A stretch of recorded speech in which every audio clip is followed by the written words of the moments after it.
Bonsoir à tous, une soirée exceptionnelle. Israël commémore à partir de ce soir le Yom HaShoah, l'hommage comme chaque année aux victimes de la barbarie nazie en cette date du 27 Nissan du calendrier hébraïque. La mémoire des 6 millions de juifs assassinés parce que juifs. Le coup d'envoi de la cérémonie officielle à Jérusalem va être donné dans un instant puisqu'il est 20h ici en Israël en présence des plus hautes personnalités de l'État dans un contexte particulier, celui des tensions en ce moment au Moyen-Orient. Et vous allez pouvoir vivre tout cela avec nous en direct sur i24 News. Seront présents notamment le président de l'État, Yitzhak Herzog, mais aussi le Premier ministre, Binyamin Netanyahou, et puis les grands rabbins d'Israël, le grand rabbin Ashkenaz Kalman Ber et le grand rabbin séfarade David Yosef. Voilà, on va vivre tout cela évidemment en direct sur i24 News avec également des éclairages en plateau. On a la chance d'avoir ce soir un historien ainsi qu'un survivant direct de la Shoah. Ce sera pour la partie suivante. Voilà, place tout de suite aux cérémonies en direct à Jérusalem.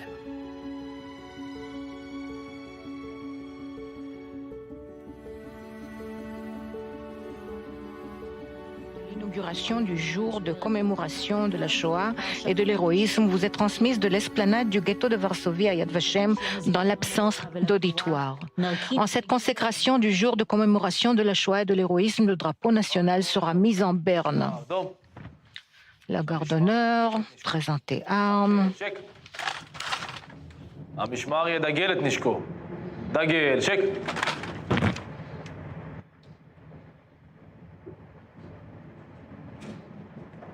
Le clairon rend les honneurs aux morts.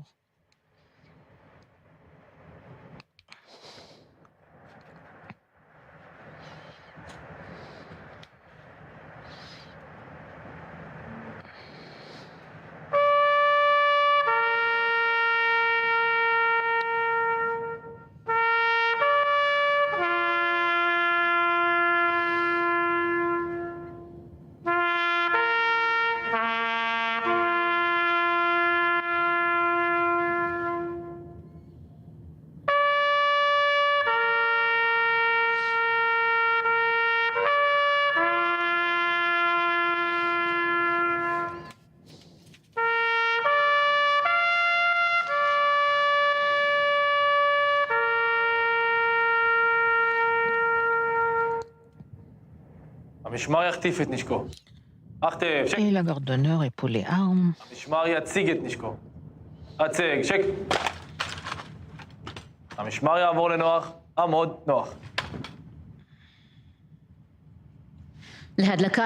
Pour allumer le flambeau du souvenir, j'ai l'honneur d'inviter le directeur général de Yad Vashem, le directeur du conseil, le rabbin Israël Meir Lau.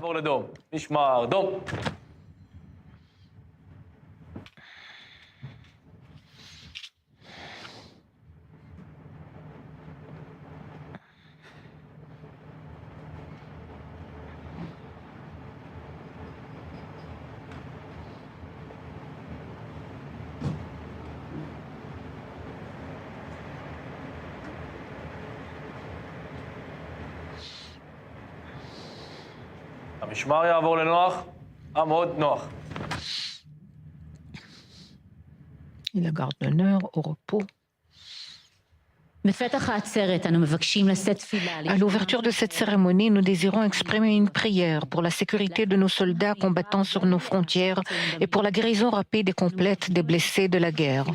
Nous embrassons les familles endeuillées ayant perdu ce qui leur était le plus cher. La journée du souvenir de la Shoah et de l'héroïsme 2026 a pour thème central la famille juive dans la Shoah. La veille de la Shoah, la famille juive était un cadre de stabilité, d'identité et d'appartenance. Cependant, sous le joug nazi, des centaines de milliers de familles perdirent d'un coup leur capacité de fonctionner comme par le passé. La violence, les déportations et la famine amenèrent un changement dramatique dans la structure de la cellule familiale et un renversement de ses rôles, et même des enfants furent forcés de porter le fardeau de la survivance. Néanmoins, surtout dans ces jours de persécution et de dévastation, la famille devint une source de soutien, de cohésion et d'espoir. Même dans les ghettos, dans les camps et dans les lieux de cachette, dans les conditions les plus difficiles, les Juifs cherchaient l'intimité humaine pour qu'elle leur aide à tenir, si ce n'est que pour un jour de plus. Après la guerre, les survivants rescapés de la Shoah lancèrent une recherche désespérée de membres de leur famille et établirent également de nouvelles familles symbolisant le retour à la vie.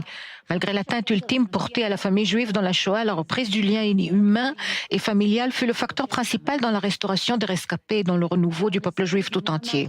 Les propos du président de l'État, M. Yitzhak Herzog. Frères et sœurs, citoyens d'Israël, ces journées de commémoration nationale nous reviennent cette année en une période de guerre. Je voudrais inaugurer ces journées sacrées par des propos d'encouragement. Vous qui vous trouvez au front et vous qui vous trouvez à l'arrière, l'arrière qui est devenu aussi un front, je dis à chacun et chacune d'entre vous, il s'agit d'un long combat, mais je suis sûr que nous en sortirons forts et plus forts encore. Au cours de cette guerre, il y a des moments où l'histoire d'une famille nous illumine et raconte l'histoire de tout un peuple. Il y a un an, le jour de la commémoration de la Shoah et de l'héroïsme, un soldat tomba sur le champ de bataille à Gaza. Premier sergent-major Asaf Kafri, un combattant des chars blindés, réserviste de 26 ans. Lorsque Michal et moi sommes arrivés exprimer nos condoléances à la famille Kafri dans leur maison à Kfar Hashmonai, et nous avons rencontré Ifat et Chagai, les chers parents d'Asaf, ses frères et sa partenaire, je ne pouvais pas ne pas remarquer une femme assise de côté, silencieuse, renfermée. Ses yeux étaient tristes, comme portant une ancienne douleur et une nouvelle, ensemble. Je m'approchai d'elle et lui demandai qui était-elle. Je suis Magda, l'arrière-grand-mère d'Asaf. Magda Baratz n'avait que 15 ans lorsque sa famille fut emprisonnée dans le ghetto de Transylvanie, duquel la famille fut déportée à Auschwitz, cette usine de la mort. Nous nous regardions les uns les autres et savions que nous ne nous verrions plus jamais, écrit Magda dans ses mémoires. Ce fut en effet la dernière fois qu'elle vit ses parents et son jeune frère qui furent exterminés immédiatement à leur arrivée au camp. Magda et sa sœur restèrent seules au monde. Magda, une jeune fille, subit toutes les horreurs du système de destruction nazi. Elle fit les travaux forcés, marcha dans les marches de la mort, souffrit la famine, le froid, mais chaque fois fut miraculeusement sauvée de la mort. Au printemps de 1945, lorsqu'elle fut libérée du camp de concentration de Bergen-Belsen, elle avait 16 ans et pesait seulement 20 kilos. Un squelette humain, musulman, mais avec un esprit indomptable. Au camp de détention, au Chypre, en route pour Israël, elle fit connaissance de son mari Zeev de mémoire bénie, lui aussi un rescapé. Et ensemble, ils immigrèrent en Israël. 3 ans seulement après être sortis des portes de l'enfer. 3 ans après avoir survécu l'heure la plus sombre de l'histoire de notre peuple. 3 ans après que presque toute la famille périt dans la Shoah, après la destruction, Magda donna la vie à sa fille aînée Racheli, future grand-mère d'Asaf, qui naquit en plein milieu de la guerre d'indépendance. Ce fut ma victoire, ma survie, immigrer en Israël et fonder une dynastie, avait Magda l'habitude de dire. En effet, elle fonda une magnifique dynastie, enfants, petits-enfants, arrière-petits-enfants. Une génération après l'autre de renouveau, de l'amour d'autrui, de son peuple et de sa terre. Il y a 6 ans, vers la journée de commémoration de la Shoah et de l'héroïsme, Magda fut photographiée avec son arrière-petit-fils Asaf pour un panneau d'affichage. Regardez cette photo, l'histoire qu'elle raconte. Combien d'amour, combien d'orgueil, combien de force s'y trouve-t-il? Lors du 80e anniversaire de la libération du camp de Bergen-Belsen, Magda fut invitée comme invitée d'honneur à la cérémonie avec ses enfants, petits-enfants et arrière-petits-enfants. C'est là, sur la terre du camp de concentration, que Magda a pris l'horrible nouvelle. Asaph, son arrière-petit-fils aîné, si cher à son cœur, 4e génération de rescapés de la Shoah, était tombé sur le champ de bataille en protégeant sa maison, sa patrie, son État. 70 ans exactement séparés entre eux, entre Magda et Asaph, l'arrière-grand-mère et l'arrière-petit-fils. Mais un seul esprit liait les générations, un esprit de bravoure, de dévouement, de détermination, un esprit guerrier, se battant pour le seul abri de notre peuple, l'État d'Israël. Un abri à la construction duquel Magda avait participé et pour lequel ses petits-enfants et arrière-petits-enfants combattent ces jours même et pour lequel Asaph s'était sacrifié. Lorsque nous étions avec Magda pendant la Shiva, le deuil d'Asaph, elle nous parla de son arrière-petit-fils héros, d'Auschwitz et de Bergen-Belsen et du long chemin qu'elle parcourut au niveau personnel et au niveau national, le chemin des rescapés, les survivants de la Shoah au renouveau, de la destruction à l'État. Je la regardais, elle et sa famille, 4 générations en un foyer, et je pensais, bon Dieu, y a-t-il encore un peuple qui puisse supporter une telle histoire de douleur et d'héroïsme? 2 semaines plus tard, Magda Baratz décéda. Le cœur de la femme qui avait tout vaincu, qui avait survécu les camps de concentration et d'extermination, qui avait vaincu la famine, les tortures et le froid, qui savait se retenir à la vie dans les moments les plus difficiles, et retourna de la dévastation vers la vie et construit une vie, ne put supporter la douleur de la mort au combat d'Asaph, son arrière-petit-fils aîné. Rescapé de la Shoah, héros du renouveau, mes frères et sœurs, citoyens d'Israël, mesdames et messieurs, environ 6 millions de Juifs, un tiers du peuple juif d'avant la Deuxième Guerre mondiale, furent massacrés dans cette abominable Shoah par les nazis et leurs acolytes, chaque 3e Juif de nos frères et sœurs.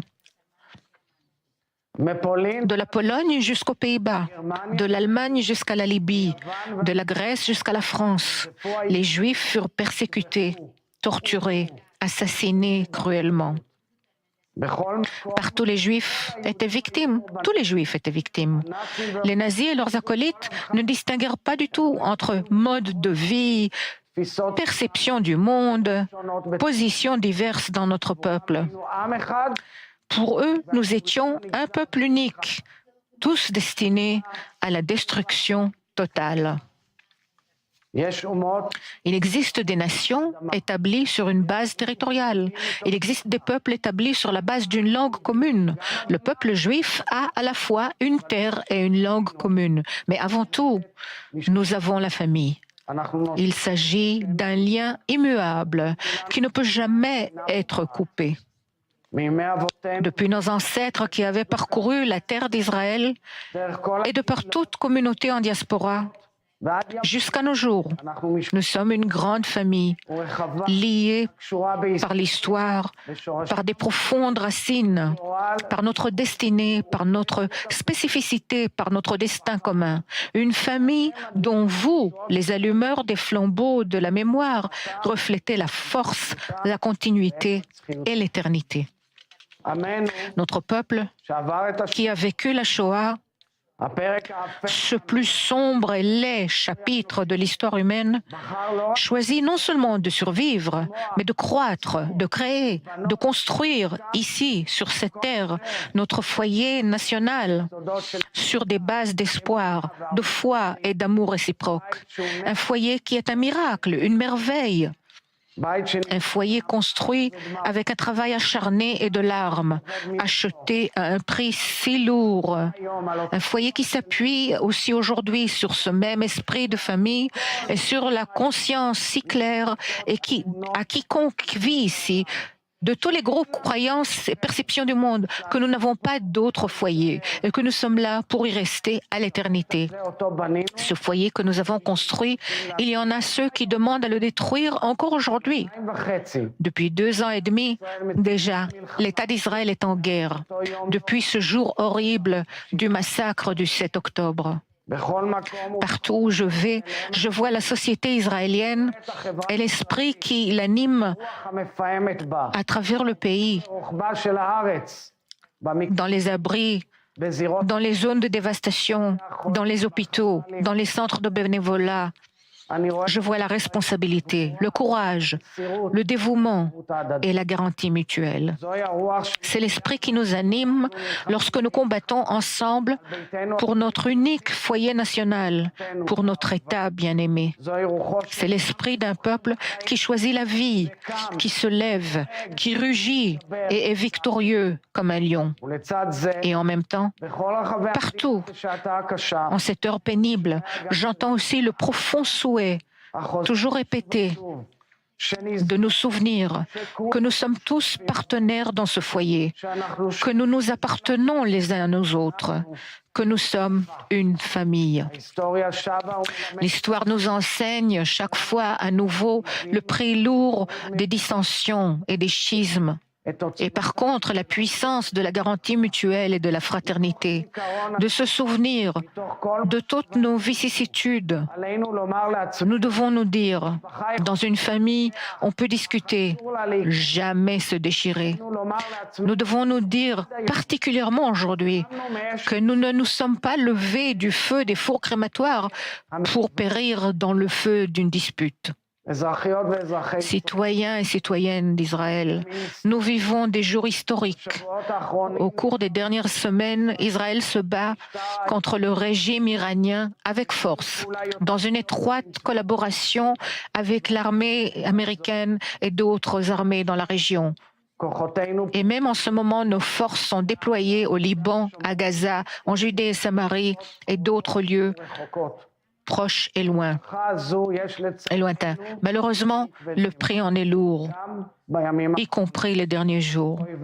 Nos ennemis feraient n'importe quoi pour nous tuer et assassiner des innocents, y compris l'expédition de lourds missiles et des bombes à fragmentation sur des villes. En ce moment sacré, je me tourne vers vous qui avez perdu vos bien-aimés, tous ceux blessés physiquement ou moralement. Je vous vois, je souffre avec vous, je voudrais vous consoler et vous renforcer. Le peuple tout entier est avec vous, en larmes, vous donnant de la force. Je remercie toutes les forces de secours qui font une œuvre extraordinaire dans la sainte besogne de sauver des vies. Nous prions pour la sécurité et la réussite des soldats de Tsahal, l'armée israélienne, et toutes les forces de sécurité qui nous protègent.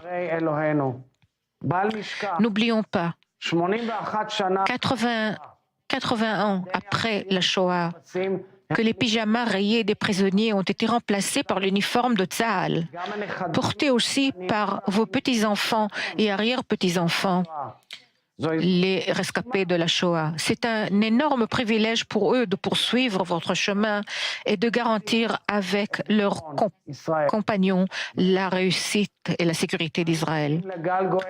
Nous sommes témoins d'une vague d'antisémitisme qui déferle sur les Juifs dans le monde entier. En tant que président de l'État d'Israël, je vous rappelle que le peuple d'Israël, en Israël et en diaspora, forme une seule famille, partageant le même destin. Lorsqu'un juif est atteint quelque part dans le monde, le cœur de nous tous arrête et manque un battement. Et j'appelle tous les dirigeants du monde. Les mots, les paroles ne peuvent couvrir une absence d'acte. Vous devez combattre l'antisémitisme par tout moyen et partout avant qu'il ne soit trop tard.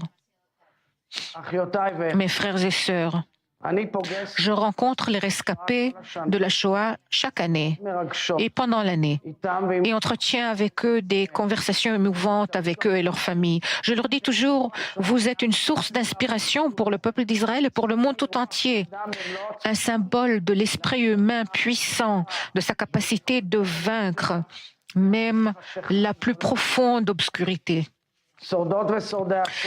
Rescapés de la Shoah, vous vous êtes levés des cendres chaque fois. Vous avez choisi la vie, la créativité, l'optimisme, l'amour. Vous êtes notre source d'inspiration et d'espoir.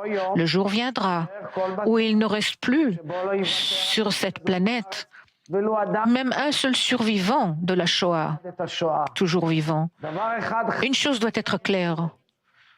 Nous nous souviendrons toujours et transmettrons pour toujours le souvenir de la Shoah. Au nom de l'État d'Israël, je jure, nous continuerons à commémorer, à raconter votre histoire. Nous serons fidèles à votre testament. La responsabilité de continuer à assurer la pérennité d'Israël. L'an dernier, juste avant de quitter la famille Kafré, Magda Baratz a voulu nous transmettre un dernier message. De sa plus profonde tristesse, dans les moments du deuil le plus profond, Magda, la rescapée, et une arrière-grand-mère ayant perdu son arrière-petit-fils, nous parle espoir. Je continue de croire que les bonnes choses viendront. Je ne serai peut-être plus là, moi, mais j'y crois fermement. C'est ce que nous dit Magda. Cet esprit, cette foi, cet espoir que nous laisse Magda n'est pas seulement le sien, c'est l'espoir que vous nous avez légué. Et cet espoir, si juif, si israélien, nous le portons dans notre cœur. Dans la dernière fête de Toubishvat, j'ai planté un arbre avec un autre arrière-petit-fils de Magda, Idan, le frère cadet d'Assaf, de mémoire bénie. Je l'ai regardé et j'ai su. Les racines de ce foyer ne seront plus jamais arrachées. J'ai su que l'espoir de Magda, nous le réaliserons. Oui, oui, les bonnes choses viendront. Que la mémoire de nos frères et sœurs victimes de la Shoah soit bénie et toujours dans notre cœur pour l'éternité.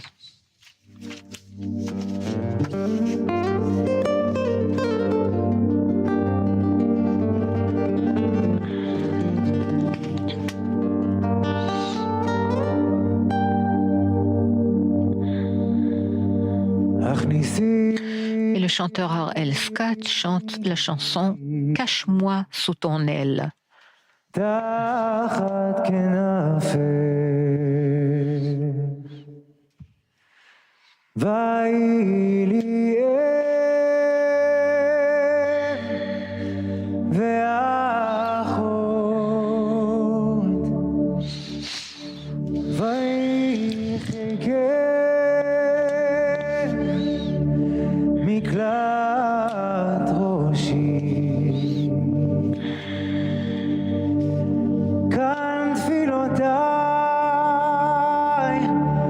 אני דחו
הכניסיני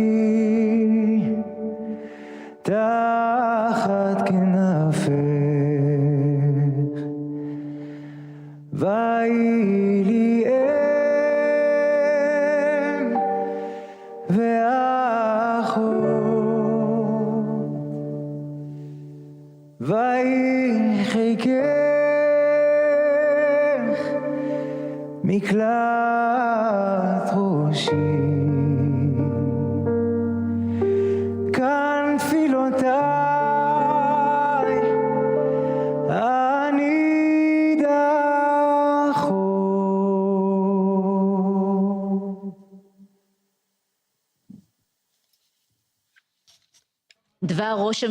Les propos du Premier ministre, M. Benjamin Netanyahu.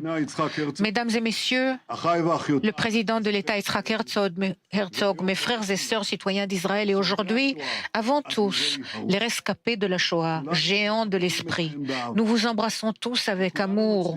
Nous saluons ce soir les allumeurs des flambeaux de la mémoire et de l'héroïsme à Yad Vashem. Les rescapés, les vainqueurs de la Shoah, ont pu voir le renouveau d'Israël et y ont contribué, mais qui, ces jours-ci, peut voir encore une chose d'importance sans pareille. Pendant la Shoah, le poète Uri Tzvi Greenberg écrit « Nous étions un peuple éradiqué, comme un animal de chasse traqué. En revanche, aujourd'hui, notre peuple riposte à nos ennemis. Dans la Shoah, nous étions une bête blessée, criant sa souffrance. Alors qu'aujourd'hui, nous possédons un État plus fort que jamais, qui émet un rugissement puissant. Dans l'opération Lion dressé, et plus encore dans l'opération Rugissement du Lion, Israël se tient côte à côte avec les États-Unis en tête de lance du monde libre. Ensemble, nous avons pulvérisé le régime malfaisant en Iran. Le régime des ayatollahs chercha à développer des bombes nucléaires et produire des dizaines de milliers de missiles balistiques meurtriers visant à nous éradiquer. Il a financé et armé ces satellites terroristes qui aspiraient à nous étouffer d'un anneau de feu. En parallèle, il disséminait une idéologie intégriste à travers tous les continents en nommant l'Occident un ennemi mortel. Il pensait qu'il pourrait le faire sans entrave, mais ce n'est plus le cas. Notre peuple a appris sa leçon. Un an après l'autre, j'étais ici. Je pris l'engagement en cette cérémonie de Yom HaShoah de ne pas permettre à l'Iran de développer une arme nucléaire. En tant que Premier ministre, j'ai donné ma promesse qu'il n'y aurait plus de Shoah. Cette année, nous avons tenu cette promesse. Nous avons porté au régime terroriste de l'Iran le coup le plus dur de son histoire. Ce régime est maintenant plus faible que jamais. La plupart de ses atouts militaires sont perdus. Citoyens d'Israël, avec la sagesse de l'après-coup, posons-nous franchement cette question. Que serait-il arrivé si nous possédions un État avant la catastrophe? Que serait-il arrivé si les États d'Europe avaient freiné à temps le nazisme monstrueux au lieu de le pacifier? Que serait-il arrivé si les Alliés avaient bombardé les camps de la mort? Mes chers amis, l'histoire ne connaît pas de si. L'horrible catastrophe eut lieu. Le pire des cauchemars se réalisa. Le monde se trouva en une guerre destructrice qui a demandé la vie de dizaines de millions de personnes et bien sûr de ces millions de nos frères. Ce même monde indifférent à la persécution des Juifs découvrit que la haine des Juifs, l'antisémitisme empoisonné, mine les fondements même de l'existence humaine tout entière.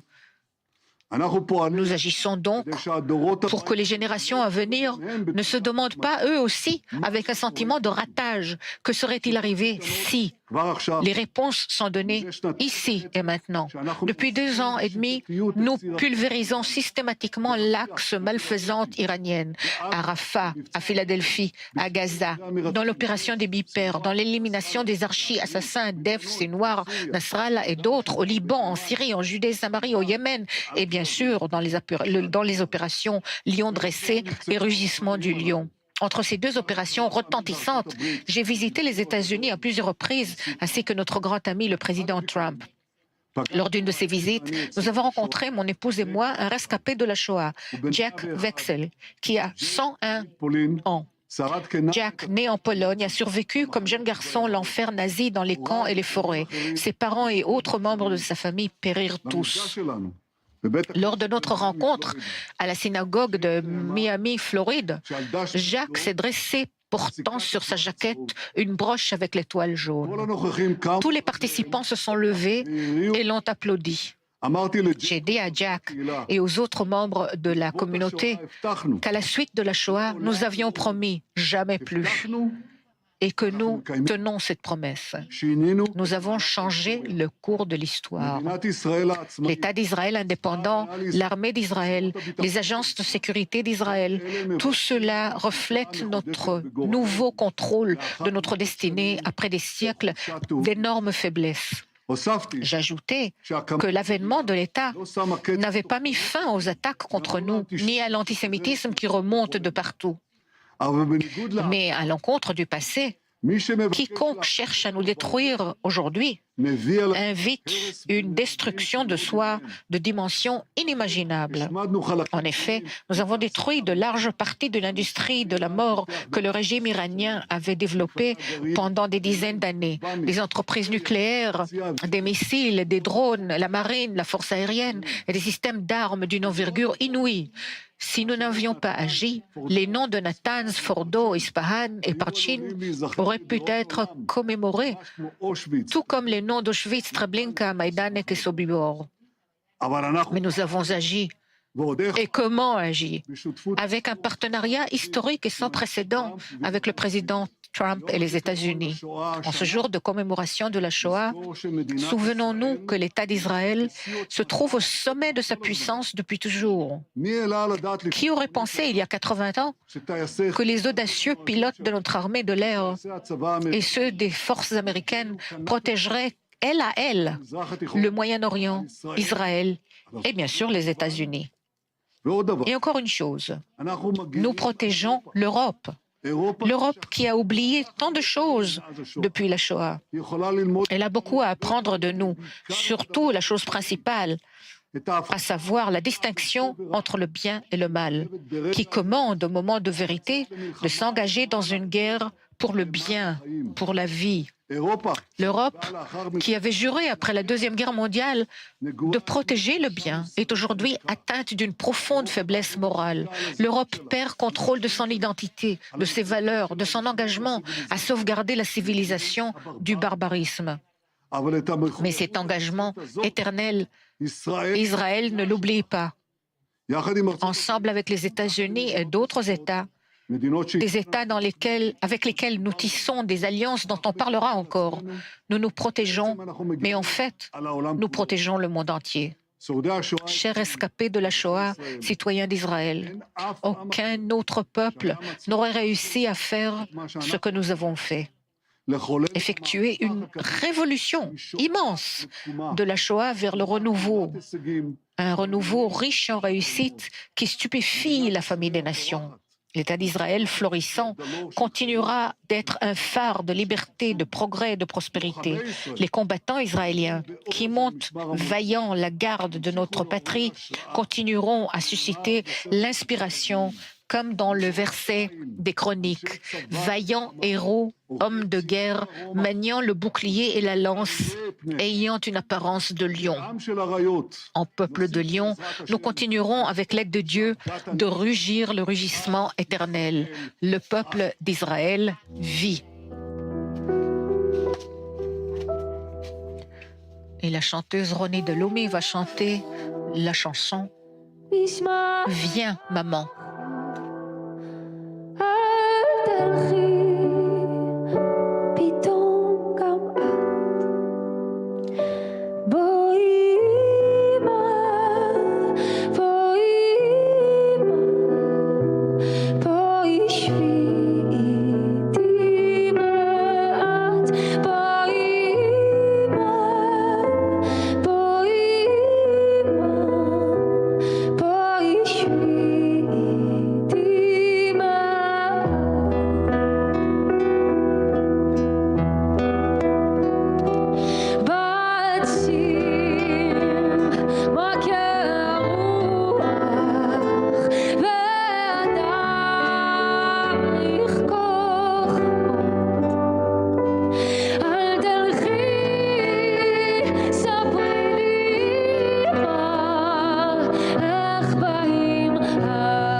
La cérémonie d'allumage des flambeaux.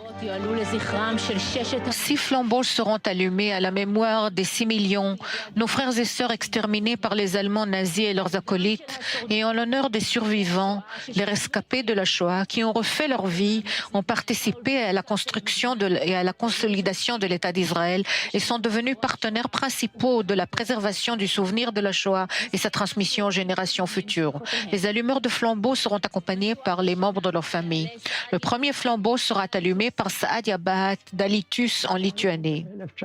Je suis né en 1928 en Lituanie, dans la ville d'Alytus. Mon père avait fondé la police et en était le commandant. Nous étions une famille très populaire. Nous vivions un véritable paradis. En 1939, nous sommes passés vivre à Vilnius. 1 an plus tard, les Allemands sont arrivés et les décrets maléfiques commencèrent. Papa ayant été kidnappé est revenu la nuit à moitié mort, il ne sortit plus dans la rue. Pour maman, c'était dangereux. Alors ma sœur et moi courions au magasin faire la queue pour le pain. En septembre 1941, on nous déporta au ghetto de Vilnius. Tous les quelques jours, on expédiait des gens à Ponard. Il y avait des rafales et on envoyait les gens à Ponard. Mon père travaillait comme interprète chez les Allemands. Quiconque travaillait pour les Allemands recevait un certificat de travail. Alors, on n'expédiait pas sa famille. Au cours d'une de ces rafles, le lieu de travail de papa n'avait pas eu le temps d'imprimer les certificats. Ils nous ont emmenés à la prison de Lukishkai. Nous avons vu papa essayant de nous faire libérer. Il nous faisait des signes de la main et il s'avéra que ce fut le dernier signe. Nous sommes rentrés au ghetto. À un certain moment, ils ont expédié des gens travailler en Estonie. Maman me donna un sachet avec une tranche de pain. Nous nous sommes fait un signe de la main et ce fut la dernière fois. Saadia fut transféré des camps de travail en Estonie au camp de Stutthof en Allemagne. J'ai appris qu'ils avaient liquidé le ghetto de Vilnius et j'en déduis que j'étais seule au monde. Ce fut la seule fois où j'ai traversé une crise. Pendant quelques jours, j'éclatais en pleurs, mais j'étais persuadée que je resterais en vie. Quelques jours après, un grand groupe de Juifs arriva, y compris mon oncle Abracha, que je n'avais pas vu depuis des années. Ce furent de grandes retrouvailles. C'est un sentiment très spécial de trouver que l'on n'est pas seul au monde. Le front s'approchait, alors les Allemands décidèrent de nous emmener vers l'ouest. Nous souffrions de la fièvre typhoïde et mon oncle pouvait à peine marcher. Son copain et moi réussîmes à le pousser de manière que les Allemands ne s'aperçoivent pas. Au bout de quelque temps, une fusillade commença. Farouche, des rafales. Nous étions sûrs que l'on nous tuait tous. Jusqu'à la vue d'un soldat russe qui nous indiqua que la guerre était terminée. Maman fut assassinée à Ponard et ma sœur réussit à sauter la barrière et fut sauvée. En février 1946, je suis arrivée en Israël. Je rejoignis Aliyat HaNoar, le mouvement d'émigration des jeunes, et ce fut pour moi une nouvelle naissance. Lorsque j'étais enfant en primaire, j'avais écrit que quand je serai grand, je veux être un ingénieur, aller en Palestine et construire notre foyer national. Alors j'ai travaillé à Raphaël, la grande entreprise de systèmes de combat avancés, pendant 37 ans, et puis travaillé avec toutes les forces armées de Tsahal. Mon grand projet m'a apporté le prix de la défense d'Israël. Je me considère très riche. J'ai 3 enfants, 8 petits-enfants et déjà 6 arrière-petits-enfants. Nous sommes une famille très unie.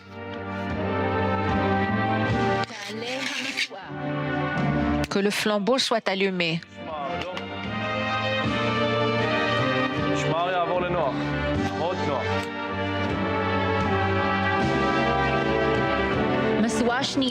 Le deuxième flambeau sera allumé par Mikhail Sitko de Kiev en Ukraine.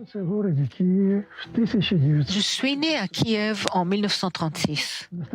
Mon père était ukrainien de souche, ma mère était juive de souche. Mon grand-père était rabbin. Nous fêtions toutes les fêtes juives et celles chrétiennes, n'en manquant pas une. J'avais un demi-frère, Grisha, une sœur, Clara, qui avait 3 ans et demi, et un frère, Volodya, de 6 mois. Le 22 juin, à 4 heures du matin, ils ont bombardé Kiev et nous devions évacuer, car mon père travaillait dans une entreprise militaire. Il était responsable du chargement du train militaire. Ma mère nous prépara pour embarquer sur le train de mon père, et sur le train, Grisha se souvint qu'il avait oublié de libérer les pigeons du colombier. Il demanda à maman, mais elle ne le lui permit pas, alors il s'échappa. Ma mère nous emmena et nous avons sauté du wagon. Le train est parti avec mon père qui ne savait pas que nous avions sauté et nous sommes restés à Kiev. Le 19 août, les Allemands entrèrent à Kiev et ordonnèrent à tous les Juifs de s'assembler à Babi Yar le 28 septembre. À 3 ou 4 heures du matin, un Allemand et 2 policiers sont entrés. Organisez-vous, nous partons. De toutes les rues, de toutes les directions, ils ont dirigé tout le monde vers Babi Yar.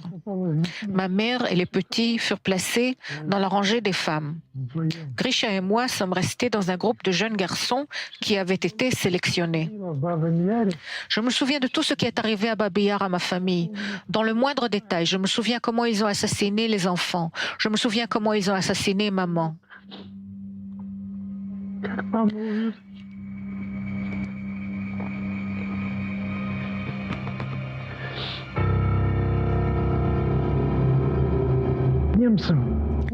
Les Allemands avaient besoin d'un groupe pour des expériences médicales.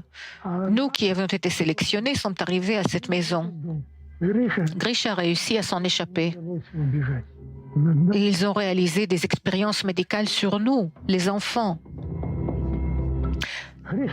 Par la suite, Grisha a réussi à faire évader Michael du pavillon des expérimentations.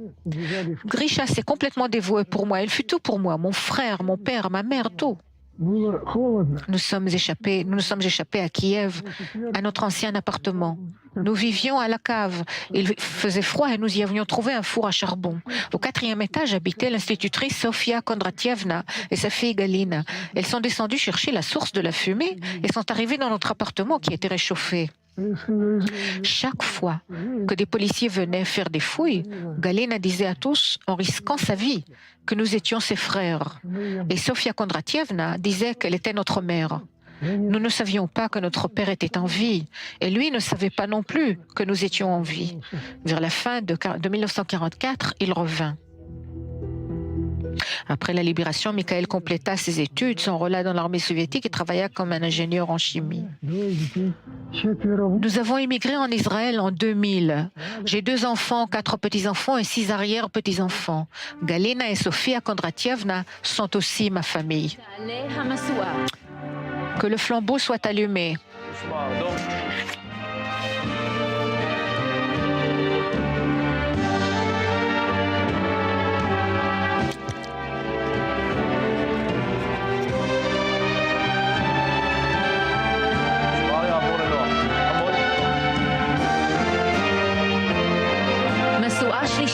Le 3e flambeau sera allumé par Myriam Daisy Barlev, née Van Cleef de Tel Aviv, Israël.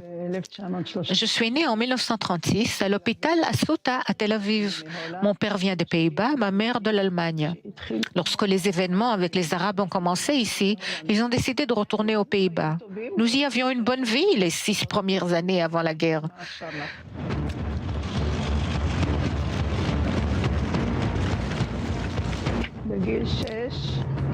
En mai 1940, l'Allemagne nazie envahit les Pays-Bas et imposa les lois discriminatoires aux Juifs. Oui, à l'âge de 6 ans, j'ai reçu une étoile jaune. J'étais au jardin d'enfants, j'étais très fière. Une fois, j'étais sortie du jardin d'enfants sans la permission de ma mère et j'ai vu un camion sur lequel on entassait des gens. Alors j'ai eu un peu peur et j'ai caché mon étoile de David. Ensuite, ils nous ont emmenés au camp de Westerbork. J'avais un grand-père, il fut déporté à Sobibor, il n'en revint plus. Après 6 mois à Westerbork, on nous dit que nous allions à un meilleur camp et ils nous ont emmenés à Bergen-Belsen. Par la fenêtre, on voyait les prisonniers qui tombaient morts. C'était horrible. Ma mère me tournait toujours la tête et me disait « Ne regarde pas ». Ma mère travaillait à démonter des chaussures et mon père travaillait avec des tuyaux d'égout. Il avait 2 cahiers. Affamé, il écrivait les recettes dont il se souvenait. Mon père eut la fièvre pourprée. On le mit dans le pavillon des malades. J'avais un ours en peluche que j'aimais beaucoup. Je l'ai vendu aux Yougoslaves pour un verre de riz. Ma mère l'a cuit et je suis passée sous la barrière pour le donner à mon père. Mon père mourut. Nous étions très très tristes. Un jour, ils ont pris les Hollandais, les Juifs. Nous avons marché quelques kilomètres flanqués par des chiens qui nous faisaient peur jusqu'à l'arrivée au train. Pendant 14 jours, nous avons fait le va-et-vient. Dans une gare, je dis que j'avais trouvé une pomme que je donnais à ma mère.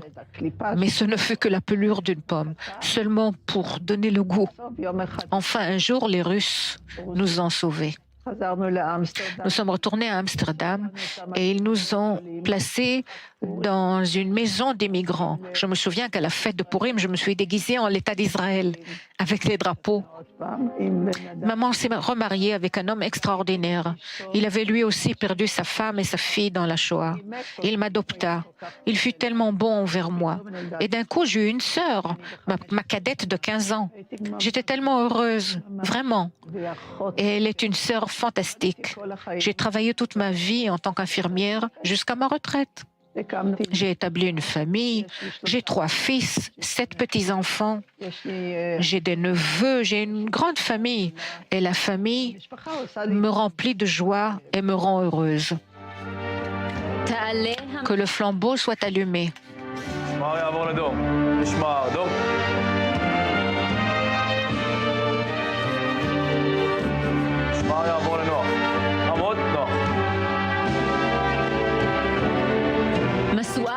Le 4e flambeau sera allumé par Moshe Harari de Paprotnia en Pologne. Je suis né le 2 novembre 1934 dans le village de Paprotnia en Pologne. Nous étions la seule famille juive dans le village. En 1941, ils commencèrent à rassembler toutes les familles juives de la région dans le ghetto de Mordi. Mon père disparaissait de temps en temps en dehors du ghetto car il travaillait chez les paysans pour de la nourriture qu'il apportait bien sûr à la famille. Jusqu'au moment affreux du rassemblement de tous les Juifs dans la grande place de cette petite ville. Ma mère connaissait un des passages du ghetto vers les forêts. À la dernière minute, moi et ma sœur, nous nous sommes échappés du ghetto avec maman. Mon père réussit à s'échapper par une autre voie cachée. Nous avons erré dans les forêts pendant presque 6 mois et ensuite sommes arrivés chez le paysan Lipinski dans le village de Vidze. Mon père réussit à nous trouver une cachette dans sa grange. Nous sommes descendus sous le plancher de la grange dans une fosse. Nous étions à tout moment en danger de mort. La vie se déroulait en position couchée. Parler fut du chuchotage. Nous étions dans cette fosse 1 an et demi jusqu'à l'arrivée de l'armée rouge. Voyageant sur un camion russe, nous arrivons à notre maison, occupée par une famille polonaise. Mais ils nous ont quand même octroyé une chambre. Un jour, mon père disparut et n'est jamais retourné. Ce fut un grand trauma de rester soudainement un enfant sans père. Et je sentis que tout le soin de la famille reposait sur moi. Il y avait des gangs qui, après la guerre, s'étaient choisis comme mission d'assassiner des Juifs. Un soir, ils firent irruption dans la maison, jetèrent 2 grenades et ma mère fut grièvement blessée avec des pansements autour de la tête. Nous sommes passés dans un autre village et trouvâmes refuge avec d'autres Juifs. Un soir, il y eut des coups de feu. Je sautai vers la cave, entraînant ma sœur. Maman, à cause des pansements, sa tête ne passait pas. Je ne sais pas comment, mais nous avons réussi à la tirer. Jusqu'aujourd'hui, quand je me rappelle, j'ai des battements de cœur. Il s'est avéré que nous étions les seuls à être restés en vie. Maman chercha des parents qui avaient survécu car elle voulait simplement s'accrocher à quelque chose et découvrit que sa sœur et sa fille étaient arrivées à Szczecin. Ce fut une grande émotion de les rencontrer, de découvrir qu'il reste quelqu'un de la famille. C'était très important pour reprendre une vie normale. Aucun autre parent ne survécut. Ils périrent tous. Je devins sioniste. Nous sommes venus en Israël, j'ai établi une famille, j'ai des petits-enfants, des arrière-petits-enfants, une famille unie et chaleureuse. J'ai travaillé dans l'industrie militaire, j'ai construit énormément de choses, j'ai reçu de nombreux prix, mais lorsque j'ai reçu le prix Kaplan à l'âge de 23 ans, j'ai emmené ma mère à la cérémonie et elle était la plus heureuse du monde. Et c'était moi qui avais réussi à lui donner ce bonheur. Ce sont des moments que l'on n'oublie pas. Que le flambeau soit allumé.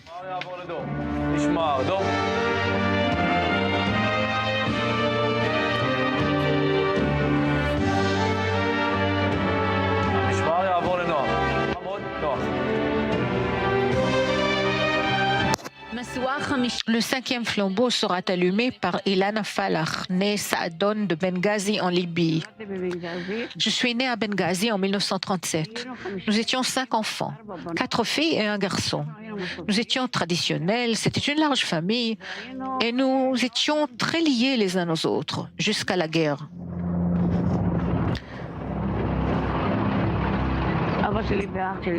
Mon père et le frère de maman se sont enfuis en Égypte car ils avaient la nationalité britannique. Quiconque était saisi avec une nationalité britannique, on l'arrêtait. Il y en a qui furent expédiés à Bergen-Belsen. Un jour, des camions sont arrivés et ils ont embarqué tous les Juifs. Maman avait des verres en provenance d'Israël, décorés d'un Magen David, une étoile de David. Elle les réservait pour Pessah. Et elle nous dit, regardez ce Magen David, souvenez-vous que vous êtes Juifs. Nous sommes montés sur les camions comme du bétail. Nous avons voyagé à travers le désert sans eau ni nourriture.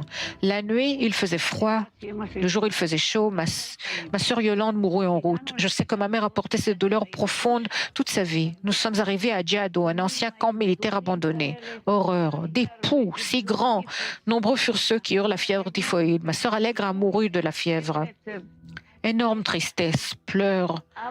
Papa n'est pas là. Il n'y a pas beaucoup à manger. Maman recevait du pain, même moisi, et le partageait entre nous en disant « Moi, j'ai déjà mangé ». Ma sœur avait des cheveux longs. Iris, l'aînée. Il l'a saisie, prit un couteau et lui coupa les cheveux. Et elle pleurait beaucoup. Et moi, fillette de 5 ans et demi, pourquoi lui faites-vous ça? Et j'ai commencé à pleurer. Il me marcha sur le pied et mon os fut brisé. J'avais une douleur atroce. Maman a vu de loin et vint me soulever, m'emmenant dans la chambre. Elle craignait que l'on nous emmène à l'hôpital. Quiconque entrait à l'hôpital mourait. Après 2 semaines, les Anglais sont arrivés et nous ont libérés. Des centaines de Juifs périrent au camp de concentration Djado de la famine et des épidémies. Nous sommes donc rentrés à Benghazi. Papa revint d'Égypte. J'étais à l'hôpital. Mon pied prit longtemps pour guérir. Ceci me fit une enfance misérable.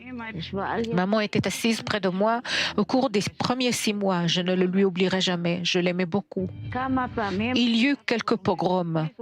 On nous mettait les enfants dans la chambre et nous entendions les cris « Itbach el Yahoud » massacrer les Juifs.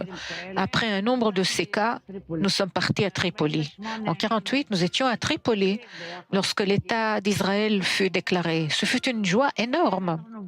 Nous sommes arrivés ici complètement démunis, mais il y avait de la joie de vivre.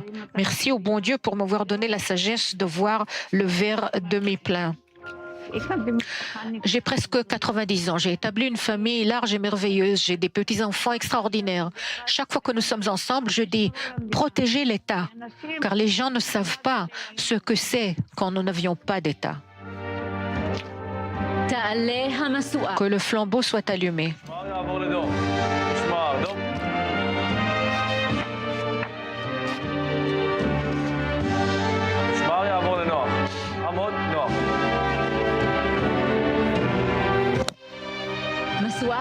Le 6e flambeau sera allumé par Avigdor Neumann de Sevluch en Tchécoslovaquie. Je suis né en 1931 dans la petite ville de Sevluch. Nous étions 7 enfants, une famille très riche et très chassidique. Papa était connu pour sa grande générosité. En 1944, les Allemands sont arrivés. La dernière nuit de Pessah, de forts coups sur la porte et la police. Sortez vite, tout le monde dehors. Papa fut emmené à une cellule de torture. Maman et les enfants furent emmenés au ghetto de Sevluch. Quelques semaines plus tard, un ordre de se présenter à un lieu de rassemblement. Papa fut libéré. Il revint sans barbe avec des traces de torture de quelques semaines. Il était complètement brisé. Maman donna un rôle à chaque enfant. Moi, je devais garder le panier de victuailles. Soudain, un policier battit maman. La frayeur me fit lâcher le panier et je ne l'emportais pas avec moi. Ceci me tortura pendant des années, qu'à cause de moi, nous ne l'avions pas en route sur le train. Arrivé à une gare, des wagons de bétail, 80 à 100 personnes par wagon. On arrive à Birkenau. Ils dirent que les femmes et les enfants iraient d'ici dans un camp. Il y avait là des prisonniers juifs éprouvés. L'un d'eux m'enleva de maman et me plaça près des hommes où papa et mon frère étaient déjà en ligne. Pour quelques jours encore, nous étions ensemble, papa et le frère aîné, puis ils les emmenèrent. Le temps de s'habituer que tu as seulement un père et un frère, et soudain cela non plus. Tu es tout le temps étriqué. On va te fusiller. Le pain, On va te battre. On ne vit même pas la tragédie de la famille, on lutte pour rester en vie. Et tout le temps, l'espoir et la foi que Dieu viendra tout de suite en aide. À côté de notre camp, il y avait un camp de femmes. Un jour, j'y vis ma grande sœur. C'était difficile d'identifier car elle était une belle fille. Et d'un coup, elle était sans cheveux et avec des vêtements d'Auschwitz. Elle dit que le plus bouleversant de cette rencontre fut quand je lui ai dit « Sais-tu qu'aujourd'hui j'ai 13 ans? C'est ma bar mitzvah. » J'ai survécu 3 sélections et par la suite 2 marches de la mort. À un certain stade, les Allemands se sont enfuis et l'armée américaine arriva et nous libéra. Je suis un enfant de 14 ans. Qu'est-ce que je fais? Où est-ce que je vais? Comment vais-je vivre? Avec qui vais-je vivre? Alors je commence à comprendre l'énormité de la catastrophe. Jusqu'à ce moment-là, je n'avais même pas fait le deuil de ma famille. Je me suis dit, bon, je vais retourner à Sevlouch. J'y arrive et j'y vois ma sœur. À partir de ce moment, elle est tout pour moi. Papa, maman, sœur, tout. Elle me dit, Avigdor, nous allons en Israël. Lorsque j'ai porté pour la première fois l'uniforme de Tzahal, de l'armée israélienne, c'est quelque chose que l'on ne peut expliquer. Moi, soldat de mon armée, ce fut une élévation spirituelle. J'ai participé à toutes les guerres d'Israël. J'ai établi une famille magnifique. J'ai 2 enfants, 7 petits-enfants, disons plus de 44 arrière-petits-enfants et un arrière-arrière-petit-fils. Je participe également au projet des survivants du festival de Nova pour les encourager. Je les écoute, ils m'écoutent. Et je dis à tous qu'il ne faut pas laisser le désespoir s'emparer de vous. Regardez-moi, on peut se lever des cendres et vivre une vie normale avec les souvenirs.